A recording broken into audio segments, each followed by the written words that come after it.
कभी सुना है आपने एक ऐसा गांव जहां आजादी मिलने के 70 साल बाद भी कभी तिरंगा नहीं लहराया गया, जहां 15 अगस्त हो या 26 जनवरी किसी की आंखों में कोई खुशी नहीं होती। चारों तरफ सुनसान गलियां, ना कोई 15 अगस्त का गर्व, ना 26 जनवरी का उत्साह। जी हाँ, हम बात कर रहे हैं हरियाणा के भिवानी जिले में स्थित रोहनाथ गांव की, जहां आज भी जिंदा हैं 1857 के जख्म। हर साल जब 15 अगस्त को पूरा देश आजादी का पर्व मनाता है, देश के कोने कोने में तिरंगा लहराया जाता है, उसी वक्त भारत के एक कोने में एक ऐसा गांव भी है जहां कभी तिरंगा नहीं लहराया जाता। हाँ, यह कहानी नहीं, हकीकत है। 1857 में जब देश भर में विद्रोह की आग फैली तो हरियाणा के इस गांव ने अंग्रेजों के खिलाफ हथियार उठाए। गांव के लोग निडर होकर आजादी के नारे लगा रहे थे। उनके दिलों में एक ही सपना था, गुलामी से मुक्ति। लेकिन ब्रिटिश साम्राज्य इसे कैसे बर्दाश्त करता। उन्होंने गांव वालों को सबक सिखाने की ठान ली। अंग्रेजी फौज ने गांव को चारों तरफ से घेर लिया, घर जला दिए, खेत बर्बाद कर दिए। निर्दोषों तक को नहीं छोड़ा गया, औरतों, बच्चों और बुजुर्गों तक को बर्बरतापूर्वक प्रताड़ित किया गया। गांव का हर कोना खून और राख से भर गया।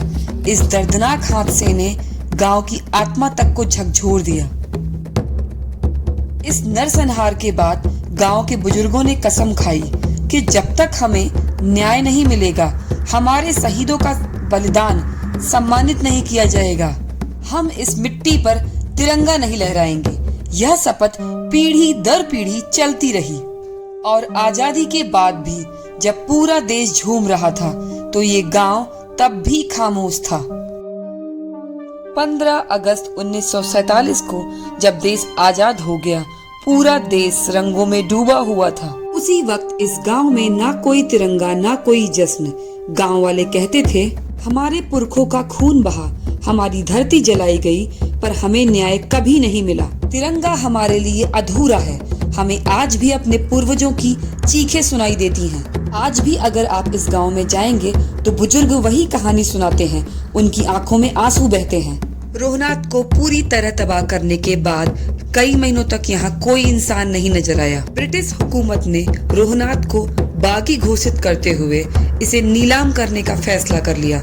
30 अप्रैल 1858 को यह गांव महज 8100 रुपए में नीलाम कर दिया गया। इसीलिए यहाँ 70 साल तक तिरंगा नहीं लहराया गया। आज आजादी मिले हुए भारत को 79 साल पूरे हो चुके हैं, लेकिन इस गांव में रहने वाले लोगों को आज भी उनकी जमीनें वापस नहीं मिली हैं।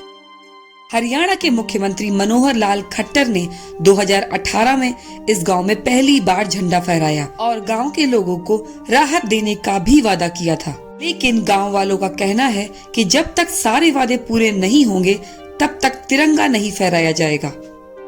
आज जब हम तिरंगा लहराते हैं तो यह सिर्फ एक कपड़े का टुकड़ा नहीं होता, ये उन शहीदों की आखिरी सांस, उनकी कुर्बानियां और उनकी उम्मीदों का प्रतीक है। हर बार जब राष्ट्रगान बजता है और तिरंगा आसमान में लहराया जाता है तो ऐसा लगता है कि जैसे पूरा भारत एक साथ धड़क रहा हो। यही है हमारी असली ताकत, एकता और आजादी का जश्न। इसलिए जब आप 15 अगस्त को तिरंगा उठाएं तो याद रखिएगा उन गांवों को, उन शहीदों को और उन अनकही कहानियों को, जिन्होंने आजादी की नींव अपने खून से रखी। और शायद ये गांव हमें यही सिखाता है कि आजादी केवल झंडा लहराने का नाम नहीं, बल्कि न्याय, सम्मान और बलिदान को याद करने का नाम है। जय हिंद, जय भारत। अगर आपको ये वीडियो अच्छा लगा है तो प्लीज लाइक कीजिए और हमारे चैनल को सब्सक्राइब कीजिए ऐसे ही ऐतिहासिक वीडियोस को देखने के लिए।